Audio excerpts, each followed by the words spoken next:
Las memorias de Sherlock Holmes. Del autor Sir Arthur Conan Doyle. El oficinista del corredor de bolsa. Poco después de mi matrimonio compré su clientela a un médico en el distrito de Paddington. El anciano señor Farquhar, que fue a quien se la compré, había tenido en otro tiempo una excelente clientela de medicina general. Pero sus años y la enfermedad que padecía, una especie de baile de San Vito, la había disminuido mucho. El público, y ello parece lógico, seguía por el principio de que quien ha de sanar a los demás debe ser persona sana, y mira con recelo la habilidad curativa del hombre que no alcanza con sus remedios a curar su propia enfermedad.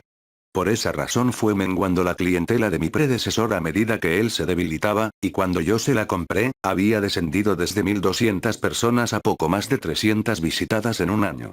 Sin embargo, yo tenía confianza en mi propia juventud y energía y estaba convencido de que en un plazo de pocos años el negocio volvería a ser tan floreciente como antes. En los 3 primeros meses que siguieron a la adquisición de aquella clientela, tuve que mantenerme muy atento al trabajo, y vi, en contadas ocasiones, a mi amigo Sherlock Holmes. Mis ocupaciones eran demasiadas para permitirme ir de visita a Baker Street, y Holmes rara vez salía de casa como no fuese a asuntos profesionales. De ahí mi sorpresa cuando, cierta mañana de junio, estando yo leyendo el British Medical Journal, después del desayuno, oí un campanillazo de llamada, seguido del timbre de voz, alto y algo estridente, de mi compañero. Mi querido Watson, dijo Holmes, entrando en la habitación, estoy sumamente encantado de verlo. ¿Se ha recobrado ya por completo la señora Watson de sus pequeñas emociones relacionadas con nuestra aventura del signo de los 4? Gracias. Ella y yo nos encontramos muy bien, le dije, dándole un caluroso apretón de manos. Espero también, prosiguió él, sentándose en la mecedora, que las preocupaciones de la medicina activa no hayan borrado por completo el interés que usted solía tomarse por nuestros pequeños problemas deductivos. Todo lo contrario, le contesté. Anoche mismo estuve revisando mis viejas notas y clasificando algunos de los resultados conseguidos por nosotros. Confío en que no dará usted por conclusa su colección.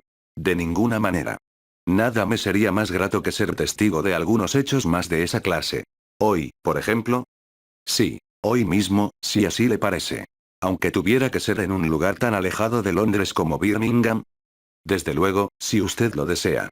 ¿Y la clientela? Yo atiendo a la del médico vecino mío cuando él se ausenta, y él está siempre dispuesto a pagarme esa deuda. Pues entonces la cosa se presenta que ni de perlas. Dijo Holmes, recostándose en su silla y mirándome fijamente por entre sus párpados medio cerrados. Por lo que veo, ha estado usted enfermo últimamente. Los catarros de verano resultan siempre algo molestos. La semana pasada tuve que recluirme en casa durante 3 días, debido a un fuerte resfriado. Pero estaba en la creencia de que ya no me quedaba rastro alguno del mismo. Así es, en efecto. Su aspecto es extraordinariamente fuerte. ¿Cómo, pues, supo usted lo del catarro? Ya conoce usted mis métodos, querido compañero. ¿De modo que usted lo adivinó por deducción? Desde luego. ¿Y de qué lo dedujo? De sus zapatillas. Yo bajé la vista para contemplar las nuevas zapatillas de charol que tenía puestas. ¿Pero cómo diablos? Empecé a decir. Holmes contestó a mi pregunta antes que yo la formulase, diciéndome. Calza usted zapatillas nuevas, y seguramente que no las lleva sino desde hace unas pocas semanas. Las suelas, que en este momento expone usted ante mi vista, se hallan levemente chamuscadas. Pensé por un instante que quizás se habían mojado y que al ponerlas a secar se quemaron. Pero veo cerca del empeine una pequeña etiqueta redonda con los jeroglíficos del vendedor. La humedad habría arrancado, como es natural, ese papel.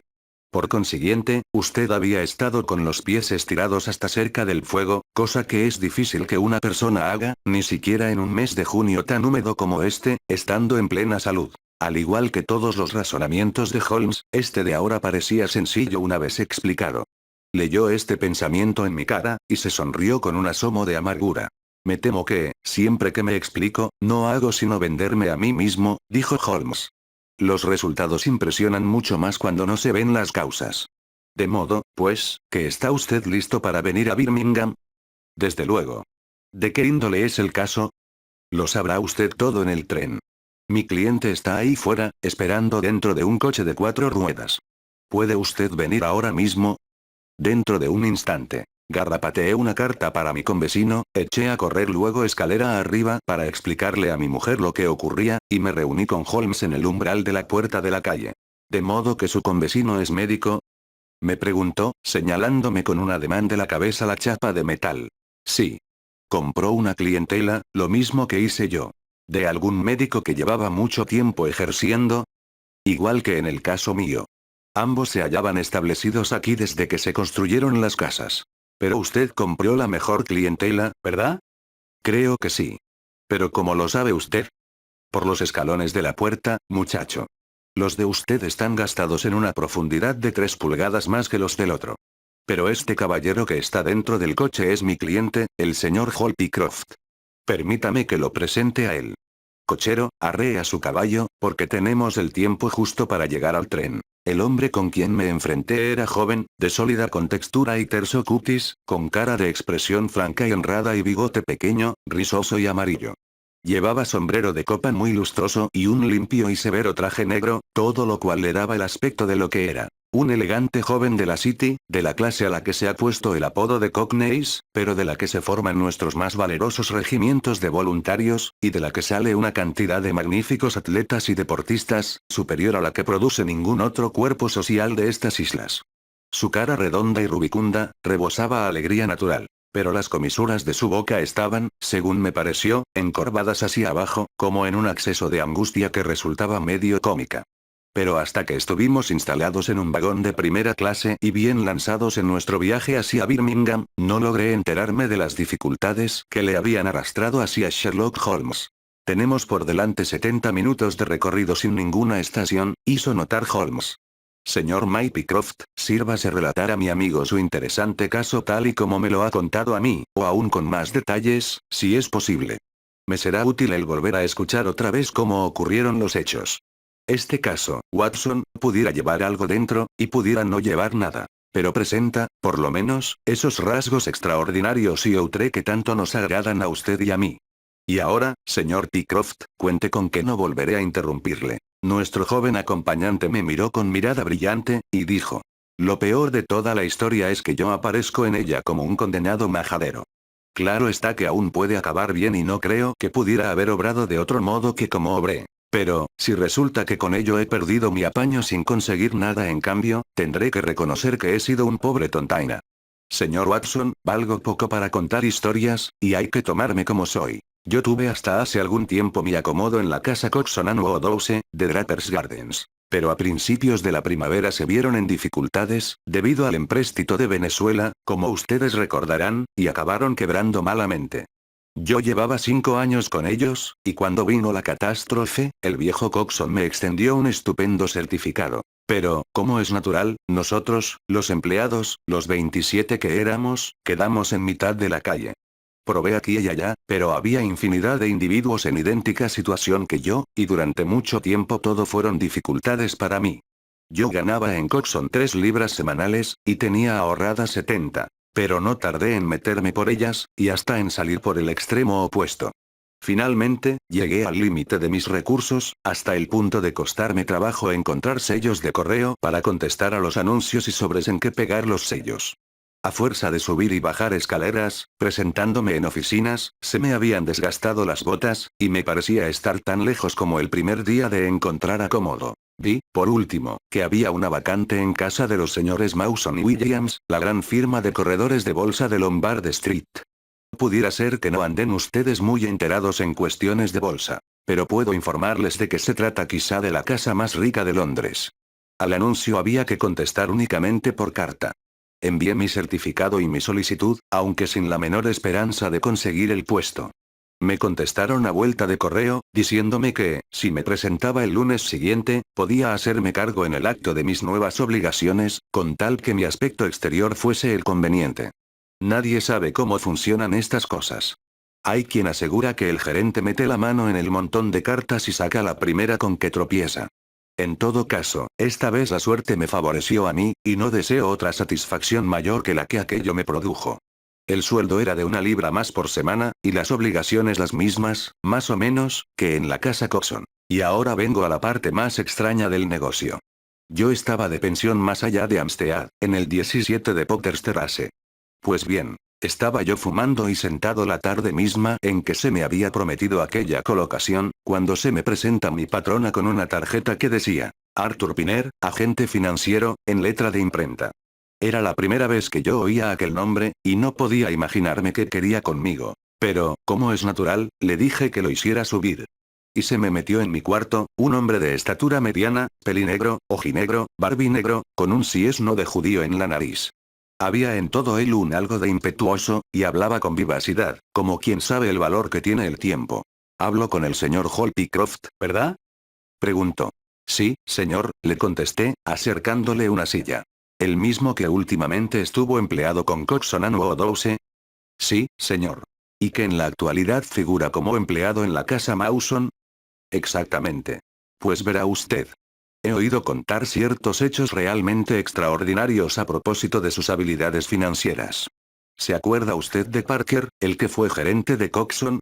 Habla y no acaba de esas habilidades de usted. Me agradó, como es natural, oírle decir aquello. Siempre fui despierto en las oficinas, pero nunca soñé que se hablase sobre mí de esa manera en la City. ¿Es usted hombre de buena memoria? Me preguntó. La tengo bastante buena, le contesté con modestia. ¿Se ha mantenido usted al tanto del mercado todo este tiempo que lleva sin trabajar?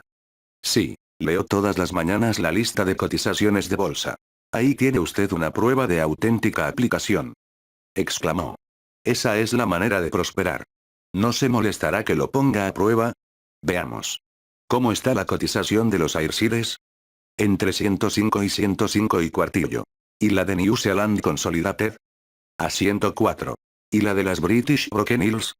De 7 a 7 y 6. Maravilloso. Exclamó él, levantando los brazos. Esto cuadra perfectamente con todo lo que me habían contado. Muchacho, usted vale demasiado para ser simple escribiente de Mawson. Como ustedes podrán suponerse, aquel arrebato me asombró, y le dije. Pues la verdad, señor Piner, que no parece que los demás tengan una opinión de mí tan buena como la que tiene usted. Me ha costado luchar de firme el conseguir esta colocación, y soy muy dichoso de haberla logrado.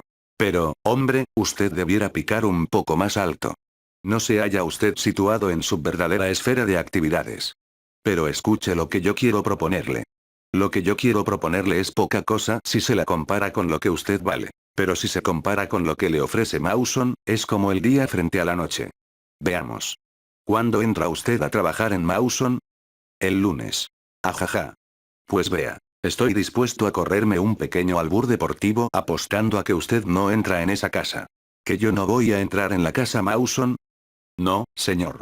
Para ese día estará usted desempeñando el cargo de gerente comercial de la Franco Midland Hardware Company Limited, con 134 sucursales en las ciudades y aldeas de Francia, sin contar con las que tiene en Bruselas y en San Remo, respectivamente. Aquello me dejó sin aliento, y luego le dije. Nunca oí hablar de ella. Es muy probable que no.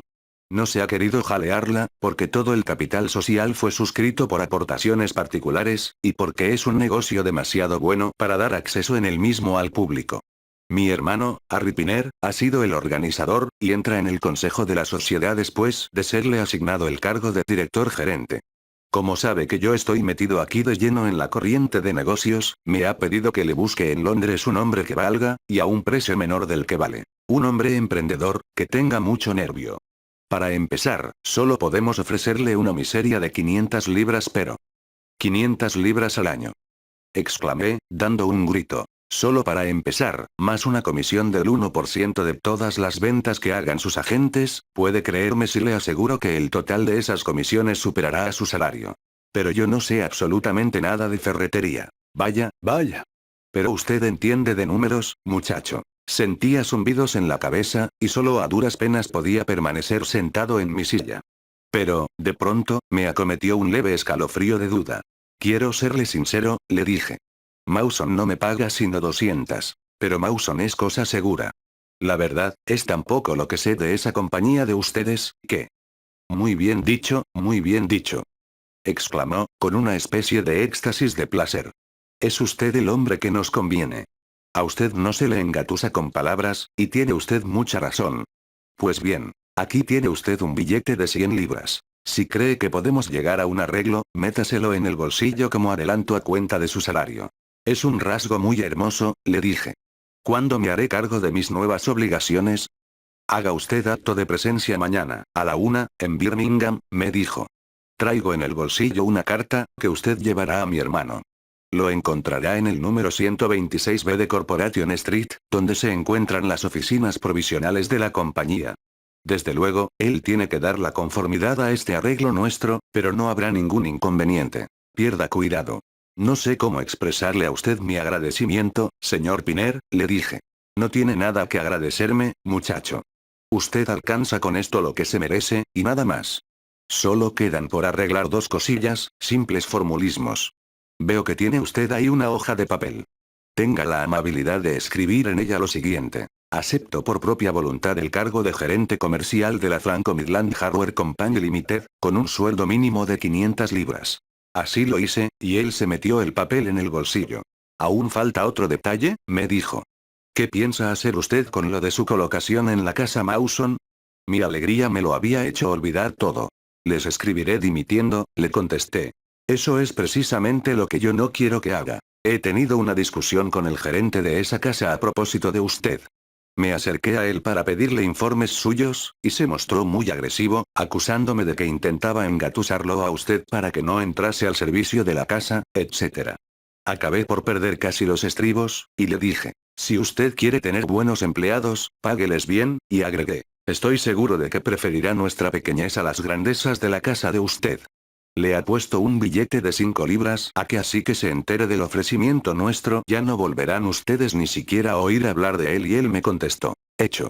Nosotros lo hemos recogido del arroyo, y no nos abandonará tan fácilmente. Estas fueron sus propias palabras. Canalla desvergonzado. Exclamé. Ni siquiera lo conozco de vista. ¿Qué obligación tengo yo de ser considerado con él? De modo, pues, que no le escribiré, si usted cree que no debo hacerlo. Perfectamente. Esa es una promesa. Dijo él, poniéndose en pie. Me encanta haber podido asegurar los servicios de un hombre como usted para mi hermano. Aquí tiene el adelanto de 100 libras, y aquí está la carta para mi hermano. Anote la dirección. 126B Corporation Street, y recuerde que está usted citado mañana, a la 1. Buenas noches, y que tenga usted toda la buena suerte a que es acreedor. Eso fue, hasta donde yo recuerdo, lo que pasó entre los dos. Imagínese, señor Watson, mi satisfacción ante tamaña buena suerte. Estuve la mitad de la noche sentado, recreándome con ella, y a la mañana siguiente salí para Birmingham, en un tren que me permitiría llegar con tiempo suficiente a la cita. Llevé mi equipaje a un hotel de New Street, y después me encaminé a la dirección que me había sido dada. Faltaba todavía un cuarto de hora, pero pensé que daría lo mismo. El número 126B era un pasillo entre dos grandes comercios, por el que se llegaba a una escalera en curva, de piedra, de la que arrancaban muchos departamentos, que se alquilaban para oficinas a compañías y a hombres que ejercían sus profesiones. Los nombres de sus ocupantes se hallaban pintados en la pared de la planta baja, pero no se veía entre ellos nada que se pareciese a Franco Midland Hardware Company Limited. Se me cayó por unos momentos el alma a los pies, preguntándome si todo aquello no sería un truco bien estudiado para engatusarme. En esto vi acercarse a un hombre, y le dirigí la palabra. Se parecía muchísimo al hombre a quien yo había visto la noche anterior. Igual tipo y voz, pero completamente afeitado y con el pelo de una tonalidad más clara. ¿Es usted acaso el señor Holpycroft? Me preguntó. Sí, le contesté. Ah. Esperaba su visita, pero ha llegado un poco antes de la hora. Esta mañana recibí carta de mi hermano, en la que se hace lenguas de sus condiciones. Estaba buscando las oficinas en el instante que ha llegado usted. Todavía no hemos hecho inscribir nuestro nombre, porque hasta la pasada semana no hemos conseguido unas oficinas provisionales. Acompáñeme arriba y hablaremos del asunto. Le seguí hasta lo alto de una empinada escalera. Allí, bajo el mismo tejado de pizarra, había dos habitaciones pequeñas, vacías y polvorientas, sin alfombras ni cortinas, y en ellas entramos. Yo me imaginaba encontrarme con unas grandes oficinas, mesas brillantes e hileras de escribientes, que era lo que estaba acostumbrado, y no falto a la verdad si les digo que contemplé con bastante disgusto la mesita y dos sillas de madera que, juntamente con un libro de cuentas y un cesto para papeles inservibles, formaban todo el mobiliario. No se desanime, señor Pycroft, me dijo el hombre al que acababa de conocer, viendo cómo se me había alargado la cara. Roma no se hizo en un día, y nos respaldan fuertes capitales, aunque todavía no presumamos de brillantes oficinas. Haga el favor de sentarse y darme su carta. Se la di, y él la leyó con gran atención. Ha causado usted una gran impresión a mi hermano Arthur, por lo que veo. Y sé que él es hombre muy agudo juzgando a las personas. Considérese desde ahora como admitido definitivamente. Él jura por Londres y yo por Birmingham, pero esta vez seguiré su consejo. ¿Cuáles son mis obligaciones? Le pregunté. En su debido momento se encargará usted de la gerencia del Gran Depósito de París, que servirá para inundar con artículos de loza inglés a las tiendas de los 134 agentes que tenemos en Francia. Falta aún una semana para que queden completadas las compras. Entretanto, usted permanecerá en Birmingham, procurando hacerse útil. ¿De qué manera? Por toda respuesta, echó mano de un libraco de pastas encarnadas que sacó de un cajón, y me dijo. Aquí tiene una guía de París, en la que figura la profesión de cada persona, a continuación de su nombre y apellidos. Llévesela usted a su domicilio y entresáqueme los nombres y direcciones de todos los comerciantes de ferretería y quincalla. Nos serán utilísimos. ¿Y no habrá listas ya clasificadas? Le apunté. No son de fiar. Su sistema es distinto del nuestro. Póngase de firme al trabajo, y tráigame las listas para el lunes, a las 12. Buenos días, señor Pycroft. Si usted sigue mostrando entusiasmo y diligencia, ya verá cómo la compañía sabe ser buena con usted. Regresé al hotel con el libraco bajo el brazo y con encontradísimos sentimientos en mi corazón. Por una parte, yo estaba definitivamente colocado y tenía 100 libras en mi bolsillo. Por otra parte, el aspecto de las oficinas, el no figurar su nombre en la pared y otros detalles eran susceptibles de producir en el hombre de negocios una mala impresión acerca de la posición de sus patronos. Pero como, ocurriese lo que ocurriese, yo disponía de dinero, me apliqué a mi tarea. Trabajé firme durante todo el domingo. Pero, con todo eso, no había llegado el lunes sino hasta la H. Volví a presentarme a mi jefe, lo hallé en el mismo departamento desamueblado, y me ordenó que siguiese con ello hasta el miércoles, y que volviese entonces. Tampoco el miércoles había terminado aún por completo, y tuve que seguir dándole hasta el viernes. Es decir, hasta anteayer. Vine entonces con todo lo hecho al señor Arripiner. Muchas gracias, me dijo. Me temo haber calculado en menos la dificultad de la tarea. Esta lista me servirá de verdadera ayuda en mi trabajo. Me ha llevado bastante tiempo, le contesté. Pues bien, me dijo. Ahora quiero que prepare usted una lista de las tiendas de muebles, porque todas ellas venden artículos de quincallería. Perfectamente. Puede usted venir mañana, a las 7 de la tarde, para que me entere de cómo marcha su trabajo. Pero no se exceda en el mismo. Un par de horas de café cantante por la noche no le haría ningún daño después de su labor del día. Me decía esto riéndose, y entonces me fijé con un estremecimiento en que el segundo de sus dientes del lado izquierdo estaba empastado de oro de un modo muy chapucero. Sherlock Holmes se frotó las manos satisfecho, y yo miré con asombro a nuestro cliente. Este prosiguió. Hay motivos para que se sorprenda, Dr. Watson. Pero es por la razón siguiente. Cuando yo hablé con el otro individuo en Londres, y se echó a reír, burlándose de la idea de que yo pudiera ir a trabajar en Mawson, me fijé casualmente en que tenía su diente empastado de idéntica forma. Fíjese en que lo que en ambos casos atrajo mi atención fue el brillo del oro. Al poner ese detalle junto a la identidad del tipo y de la voz y ver que no presentaba sino diferencias que podían ser producidas por una navaja de afeitar y por una peluca, no me quedó duda alguna de que se trataba del mismo hombre. Nada tiene de extraño el encontrar un parecido entre dos hermanos, pero no hasta el punto de que tengan ambos el mismo diente empastado de idéntica manera. Me despidió con una inclinación, y yo me encontré en la calle sin darme cuenta de si caminaba de pies o de coronilla. Regresé a mi hotel, metí la cabeza en una palangana de agua e intenté imaginarme lo que ocurría. ¿Por qué me había traído de Londres a Birmingham? ¿Por qué razón había llegado antes que yo? ¿Y para qué había escrito una carta de sí mismo para sí mismo? Era demasiado problema para mí, y no logré verle ni pies ni cabeza. Pero tuve de pronto la idea de que quizá fuese claro para el señor Sherlock Holmes lo que para mí resultaba oscurísimo. Tuve el tiempo justo de coger el tren de la noche para Londres, de visitarle esta mañana y de regresar con ustedes a Birmingham. Cuando el escribiente del corredor de bolsa terminó de contar su sorprendente experiencia, hubo una pausa. Sherlock Holmes, recostado en el tapizado respaldo de su asiento, con expresión satisfecha, pero de crítico en la materia, lo mismo que un experto en vinos que acaba de dar el primer paladeo al de una añada extraordinaria, me miró de soslayo, y me dijo. ¿Verdad, Watson, que no está mal? Hay detalles en el caso que me satisfacen.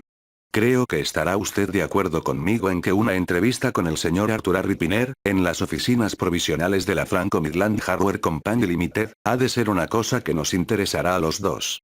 Pero, ¿cómo podemos realizarla? Le pregunté. Oh. Eso es bastante fácil, exclamó, con alegría, Hall Pycroft. Ustedes dos son amigos míos que andan buscando acomodo, y qué cosa más natural puede haber que el que yo me los lleve para presentarlos al director gerente. Ni más ni menos. Claro que sí, dijo Holmes. Me agradaría echar un vistazo a ese caballero y ver si le encuentro sentido al jueguecito que se trae. ¿Qué cualidades tiene usted, amigo mío, que puedan hacer tan valiosos sus servicios? ¿O será posible que...? Holmes se puso a morderse las uñas y a mirar a la lejanía por la ventana, y ya apenas si le oímos hablar hasta que nos encontramos en New Street. A las 7 del atardecer caminábamos los tres hacia las oficinas de la compañía, en Corporation Street. De nada sirve que lleguemos antes de la hora señalada, nos dijo nuestro cliente. Parece que él no viniera aquí sino para entrevistarse conmigo, porque las oficinas están desiertas hasta la hora exacta de la cita. Eso es muy elocuente, hizo notar Holmes. Por Júpiter. ¿Qué les dije? Exclamó el escribiente. Ese que va allí, delante de nosotros, es él. Nos señaló a un hombre más bien pequeño, rubio y bien vestido, que marchaba presuroso por el otro lado de la calle. Mientras nosotros le vigilábamos, él miró a través de la calle a un muchacho que voceaba la última edición del periódico de la tarde, cruzó la calzada, por entre los coches y los ómnibus, y le compró un ejemplar. Después, aferrando el periódico en la mano, desapareció por el portal de una casa. Allí entró. Exclamó Hall Pycroft. Allí están las oficinas de la compañía y a ellas va. Acompáñenme, y combinaré la entrevista lo más rápidamente posible. Subimos tras él 5 pisos, hasta encontrarnos delante de una puerta entreabierta, a lo que llamó con unos golpecitos nuestro cliente. Una voz nos invitó desde dentro. Adelante. Y entramos a un cuarto desnudo, sin muebles, tal como Hall Pycroft nos lo había descrito.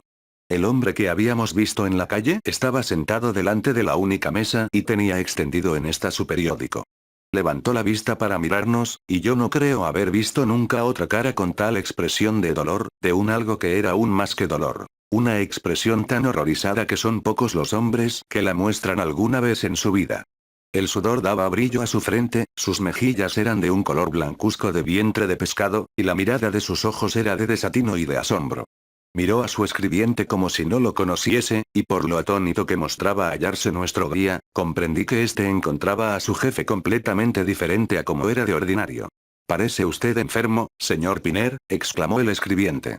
«Sí, no me siento muy bien», contestó el interrogado, haciendo esfuerzos evidentes por recobrarse, y humedeciéndose los labios resecos con la lengua, antes de contestar.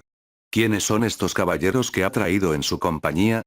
«El uno es el señor Harris, de Bermondsey, y el otro el señor Price, de esta ciudad», contestó con volubilidad el empleado. «Son amigos míos, y caballeros experimentados, pero llevan algún tiempo sin colocación, y confían en que quizá encuentre usted para ellos algo en que trabajar dentro de la compañía». «Es muy posible que sí, es muy posible que sí», dijo el señor Pinner con sonrisa cadavérica. «Sí, estoy seguro de que estaremos en condiciones de hacer algo por ustedes». «¿Cuál es su especialidad, señor Harris?». «Soy contable», contestó Holmes. «Desde luego que necesitamos a alguien por ese estilo». «¿Y usted, señor Price?». «Escribiente de oficina. Tengo la más viva esperanza de que la compañía podrá darles acomodo. Se lo comunicaré a ustedes en cuanto hayamos tomado una decisión.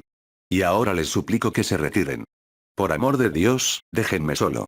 Estas últimas palabras le salieron disparadas, como si el esfuerzo que venía haciendo para reprimirse hubiese estallado súbitamente y por completo.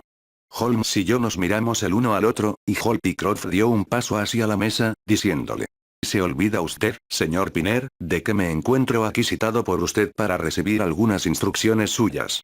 «Así es, señor Pycroft, así es», contestó el otro, ya con más calma. «Puede esperarme aquí un instante, y no hay razón tampoco para que no lo hagan sus amigos. Dentro de 3 minutos volveré a estar a disposición de ustedes, si puedo abusar de su paciencia de aquí a entonces». Se puso en pie con expresión de gran cortesía, nos saludó con una inclinación y desapareció por una puerta que había al fondo, cerrándola por dentro.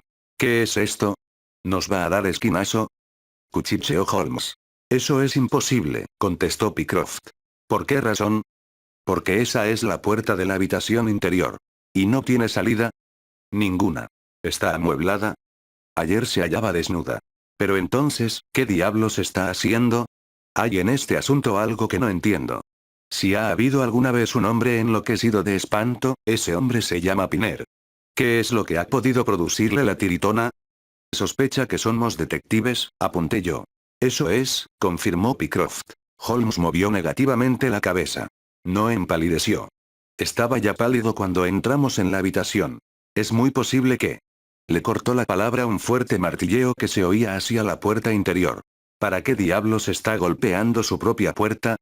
Exclamó el escribiente. Volvió a oírse, más fuerte aún que antes, aquel martilleo. Todos nos quedamos mirando con expectación hacia la puerta cerrada. Yo me fijé en el semblante de Holmes y pude observar su rigidez y con qué intensa excitación echaba el busto hacia adelante. De pronto nos llegó un ruido glogloteante, como de alguien que gargarizaba, y un rápido repiqueteo sobre la madera. Holmes se abalanzó hacia la puerta y la empujó. Estaba cerrada por dentro. Siguiendo su ejemplo, nosotros también nos lanzamos con todo el peso de nuestro cuerpo contra la puerta. Saltó uno de los goznes, luego el otro, y la puerta se vino abajo con estrépito.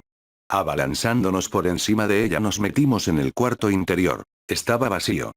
Pero nuestra desorientación solo duró un instante. En un ángulo, el más inmediato a la habitación que acabábamos de dejar, había una segunda puerta. Holmes se abalanzó hacia ella y la abrió de un tirón. Tirados por el suelo había una chaqueta y un chaleco, y detrás de la puerta, ahorcado de un gancho con sus propios tirantes, estaba el director gerente de la Franco Midland Hardware Company. Tenía las rodillas dobladas, le colgaba la cabeza formando un ángulo espantoso con su cuerpo, y el taconeo de sus pies contra la puerta era lo que había interrumpido nuestra conversación. Un instante después lo tenía yo agarrado por la cintura y levantaba en vilo su cuerpo, en tanto que Holmes y Pycroft desataban las tiras elásticas que se le habían hundido entre los pliegues de la piel. Lo trasladamos a continuación al otro cuarto, donde quedó tumbado, con la cara del color de la pizarra, embolsando y desembolsando sus cárdenos labios cada vez que respiraba, convertido en una espantosa ruina de todo lo que había sido 5 minutos antes. ¿Qué impresión le produce, Watson? Preguntó Holmes. Me incliné sobre él y lo examiné. Tenía el pulso débil e intermitente, pero su respiración se iba haciendo más profunda, y sus párpados tenían un leve temblequeo que dejaba ver una estrecha tirita del globo del ojo. Se ha escapado por un pelo, pero ya se puede decir que vivirá, les dije. Hagan el favor de abrir esa ventana y denme la botella de agua. Le aflojé el cuello de la camisa, vertí agua en su cara y le bajé los brazos hasta que lo vi respirar profundamente y con naturalidad. Es ya solo cuestión de tiempo, dije al alejarme de él. Holmes permanecía en pie junto a la mesa, con las manos hundidas en los bolsillos del pantalón y la barbilla caída sobre el pecho. Me imagino que tendremos que avisar a la policía, dijo. Pero confieso que quisiera poder exponerles el caso completo cuando vengan. Para mí sigue siendo un condenado misterio, exclamó Pycroft rascándose la cabeza. ¿Para qué quisieron traerme hasta aquí, si luego? Bah. Todo eso está bastante claro, dijo Holmes con impaciencia. Yo me refiero a ese último giro inesperado. ¿De modo que usted comprende lo demás? Creo que es bastante evidente. ¿Qué dice usted, Watson? Yo me encogí de hombros. No tengo más remedio que confesar que no toco fondo, le contesté. Si usted estudia los hechos desde el principio, solo pueden apuntar hacia una conclusión. ¿Y cuál es esa? Pues bien, todo el asunto gira sobre dos hechos. El primero es el hacerle firmar a Pycroft una declaración escrita de que entraba al servicio de esta absurda compañía. ¿No ve usted cuán elocuente es esto? Pues, la verdad, no lo alcanzo a comprender. ¿Para qué iban a querer que lo hiciese? No sería como trámite comercial, porque lo corriente es hacer estos arreglos verbalmente, y en este caso no se ve una condenada razón para salirse de las normas. ¿No ve usted, mi joven amigo, que lo que ellos anhelaban poseer era una muestra de su escritura, y que era ese el único medio de conseguirlo? ¿Y para qué? Ahí está precisamente la cuestión. ¿Para qué? Cuando contestemos a esa pregunta habremos avanzado un poco en nuestro pequeño problema. ¿Para qué? Solo puede haber una razón adecuada. Alguien tenía necesidad de aprender a imitar su escritura, y para ello necesitaba procurarse antes una muestra. Si pasamos ahora al segundo punto, veremos que ambos se iluminan mutuamente.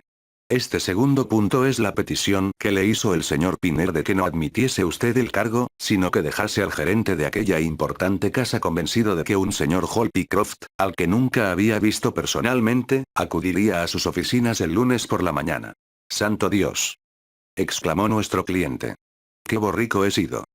Ahora se explica usted el detalle de la escritura. Suponga, por ejemplo, que se presentase a ocupar el puesto de usted alguien con una letra totalmente distinta a la del documento enviado solicitando el puesto. Allí acababa el juego. Pero el muy canalla aprendió en ese intermedio a imitar la de usted, y en tal caso podía estar tranquilo porque me imagino que nadie de entre el personal de las oficinas le había echado a usted la vista encima. Absolutamente nadie, gimió Holpycroft. Prosigamos. Era, como es natural, de la mayor importancia impedir que usted recapacitase mejor sobre el asunto, y también que pudiera ponerse en contacto con nadie que pudiera hacerle saber que un doble suyo estaba trabajando en las oficinas de Mawson.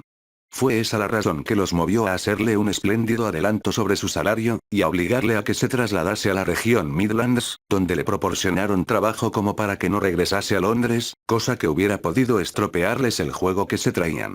Todo eso está bastante claro. ¿Y para qué iba este individuo a querer pasar por su propio hermano? También esto está bastante claro. Es evidente que en este negocio solo intervienen dos individuos. El otro está haciéndose pasar por usted en las oficinas. Este de aquí hizo el papel de contratador de sus servicios, pero luego se encontró con que, si había de buscarle un patrono, tenía que dar entrada a una tercera persona en el complot. No estaba dispuesto a ello. Transformó todo lo que pudo su aspecto exterior, y confió en que usted atribuiría la semejanza, que no podía menos de advertir, a un parecido familiar. De no haber sido por la feliz casualidad del empastado de oro, es probable que nunca se hubiesen despertado sus sospechas. Holpycroft agitó en el aire sus puños apretados y exclamó: «¡Por Dios santo! ¿Qué habrá estado haciendo este Holpycroft en la casa Mawson, mientras me engañaba a mí de esta manera? ¿Qué debemos hacer, señor Holmes? Dígame usted lo que debo hacer». «Es preciso que telegrafiemos a Mawson. Los sábados cierran a las 12. No importa. Quizá ande por allí algún portero o ayudante. Eso sí, tienen un guardián permanente porque los valores que guardan ascienden a una fuerte suma. Recuerdo haberlo oído comentar en la City. Perfectamente. Telegrafiaremos y averiguaremos si nada malo ocurre, y si trabaja allí un escribiente de su nombre y apellido». Todo eso está bastante claro, pero lo que ya no lo está tanto es el por qué uno de esos bandidos salió de esta habitación al vernos a nosotros y se ahorcó. El periódico. Gruñó una voz a nuestras espaldas. Lívido y exangüe, el hombre se había sentado. Reaparecía en sus ojos la razón, y sus manos restregaban nerviosamente la ancha franja roja que aún tenía marcada alrededor del cuello. Naturalmente. El periódico. Bramó Holmes en el paroxismo de la excitación. ¡Qué idiota he sido! Tanto pensé en nuestra visita, que ni por un instante se me ocurrió que pudiera ser el periódico. Ahí está, sin duda alguna, el secreto. Lo alisó encima de la mesa, y un grito de triunfo escapó de sus labios. «Fíjese en esto, Watson», gritó. «Es un diario londinense, una primera edición del Evening Standard. Aquí está lo que buscábamos. Mire los titulares. Crimen en la City. Asesinato en Mawson and Williamsea, Watson, todos nosotros estamos igualmente afanosos por escucharlo, así, pues, lea usted en voz alta». Por el lugar del diario en que aparecía la noticia, veíase que se trataba del acontecimiento de mayor importancia ocurrido en Londres, y el relato decía así: «Esta tarde ha ocurrido en la City una temeraria tentativa de robo, que ha culminado con la muerte de un hombre y en la captura del criminal. Mawson and Williams, la célebre firma financiera, viene siendo el custodio de valores que ascienden en conjunto a una suma muy superior al 1.000.000 de libras esterlinas. Tan consciente estaba la dirección de la casa de la responsabilidad que sobre ella recaía como consecuencia de los grandes intereses en juego, que instaló cajas de seguridad del último modelo, y un hombre armado montaba, noche y día, guardia en el edificio. Según parece, la firma tomó la pasada semana a su servicio a un nuevo escribiente, llamado Holpycroft. Pero el tal Pycroft no era otro que Beddington, el célebre falsificador y ladrón que salió recientemente con su hermano de cumplir una condena de 5 años de trabajos forzados. Valiéndose de medios que no están claros, obtuvo, usando un nombre falso, ese cargo oficial en las oficinas, y valiéndose del mismo, sacó los moldes de diferentes cerraduras y un conocimiento completo de la posición de la cámara acorazada de las cajas fuertes. Es costumbre en la casa Mawson que los escribientes abandonen los sábados el trabajo al mediodía. Por eso el sargento Tucson, de la policía de la City, se quedó sorprendido al ver, 20 minutos después de la 1, a un caballero portador de una maleta, que bajaba la escalinata. Despertadas sus sospechas, el sargento siguió al hombre y consiguió detenerlo con la ayuda del guardia Pollot, después de una resistencia desesperada. Se vio en el acto que se había cometido un robo atrevido y gigantesco. Se encontraron dentro de la maleta títulos de ferrocarriles norteamericanos por valor de cerca de 100.000 libras, aparte de otra importante cantidad de títulos mineros y de otras compañías. Al hacer un registro en los locales, fue descubierto el cadáver del desdichado vigilante, acurrucado dentro de la caja fuerte más espaciosa. De no haber sido por la rápida intervención del sargento Tucson, el cadáver no hubiera sido descubierto hasta el lunes por la mañana. La víctima tenía el cráneo destrozado por un golpe que le aplicó el asesino por detrás con un hurgón de hierro. No cabe la menor duda de que Beddington consiguió que le dejasen entrar alegando que se había dejado algo olvidado. Una vez asesinado el vigilante, saqueó rápidamente la caja fuerte mayor y se largó de allí con el botín.